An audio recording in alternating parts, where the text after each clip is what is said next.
दोस्तों नमस्कार। महाराष्ट्र के चुनावी नतीजों के बाद से ही चुनाव आयोग लगातार सवालों के घेरे में है। विपक्ष के साथ ही अब आम जनता भी चुनाव आयोग की पोल खोलने पर आमदा है। जी हां, 3 दिसंबर को कांग्रेस ने जहां चुनाव आयोग से मिलकर महाराष्ट्र चुनाव से जुड़ी कई शिकायतें की, तो दूसरी ओर महाराष्ट्र के एक गांव में खुद गांव वाले ईवीएम की परीक्षा लेने लगे। वे बैलेट पेपर से मतदान करके ये साबित करना चाहते थे कि देखिए, हमने भाजपा को उतने वोट नहीं दिए थे जितने दिखाए जा रहे हैं या चुनाव आयोग बता रहा है। सभी मुद्दों पर बात करेंगे दोस्तों। आइए शुरुआत उसी गांव से करते हैं। दरअसल महाराष्ट्र के सोलापुर जिले में एक गांव है जिसका नाम है मारकरडवाड़ी, जो इस समय पुलिस छावनी में तब्दील हो चुका है। वहां कर्फ्यू लगा दिया गया है। धारा 163 लगा दी गई ताकि एक स्थान पर 5 लोगों से ज्यादा लोग न ठहर पाएं। कहीं पर भी कर्फ्यू क्यों लगाया जाता है? जिससे किसी भी तरह की हिंसा ना भड़के या अशांति ना हो पाए। लेकिन उस गांव में कर्फ्यू क्यों लगाया गया? जिससे गांव वाले वोट ना डाल पाए और पोल ना खोल पाए उस चुनाव आयोग की, जो किसी भी तरह की चुनावी धांधली से साफ मना कर देता है और खुद को पाक साफ बता देता है। महाराष्ट्र के चुनावी नतीजे सामने आने के बाद से ही चुनाव आयोग लगातार सवालों के घेरे में है, क्योंकि यहां भाजपा और एनडीए को जितनी सीटें मिली हैं वो किसी के गले नहीं उतर रही, जो साफ तौर पर इस ओर इशारा करता है कि चुनाव में किसी बड़े स्तर की धांधली हो सकती है। चुनाव आयोग की इसी धांधली को उजागर करने के लिए अब जनता खुद मैदान में उतर आई है। सोलापुर के मार्कटवाड़ी गांव में भाजपा के प्रत्याशी को करीब 1003 वोट मिले थे, जबकि एनसीपी प्रत्याशी को 843 वोट मिले थे।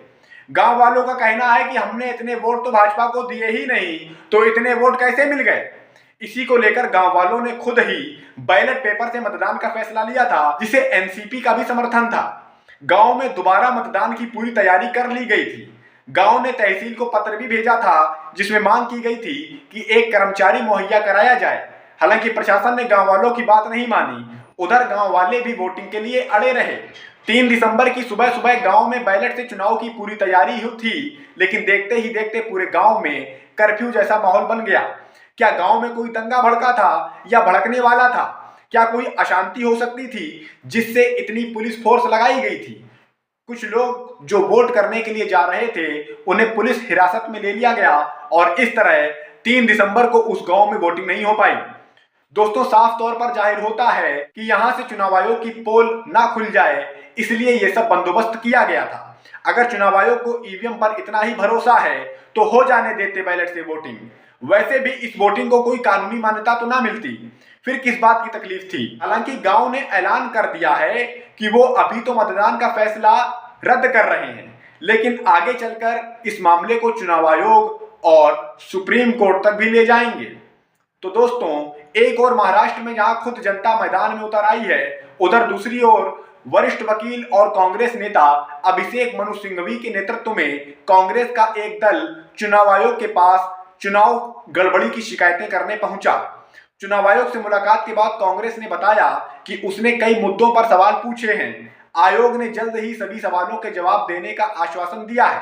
कांग्रेस ने जो बड़े सवाल पूछे हैं वो ये हैं कि पिछले 5 महीने में 47 लाख से ज्यादा वोट क्यों बढ़ गए?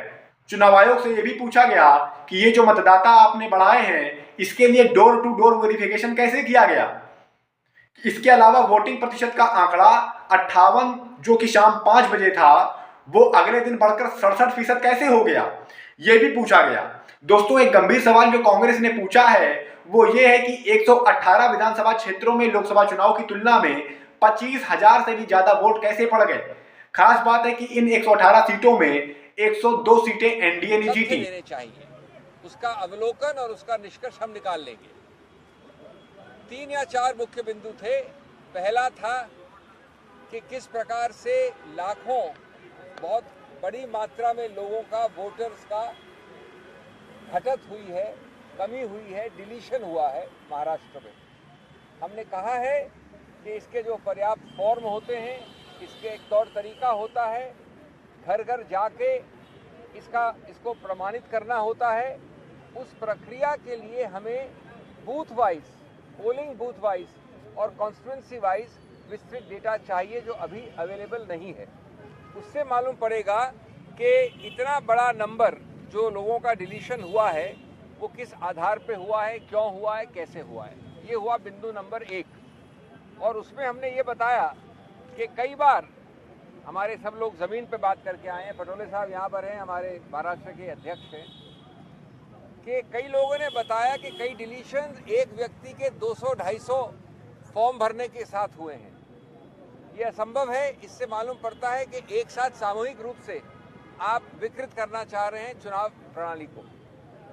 दूसरा हमारा बिंदु था इसी रूप में वोटर लिस्ट में जोड़ना, एडिशंस, और उसमें हमने कहा कि लगभग 5 महीने का जो समय है लोकसभा और असेंबली के बीच में, उसमें लगभग 47 लाख यानी 50 लाख से 3 लाख कम वोटरों का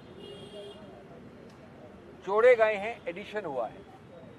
इसका औचित्य क्या है, इसके फॉर्म्स कहाँ हैं, फॉर्म 6 हो, फॉर्म 7 हो, इसका डोर टू डोर वेरिफिकेशन कैसे है, किस आधार पे हुआ है।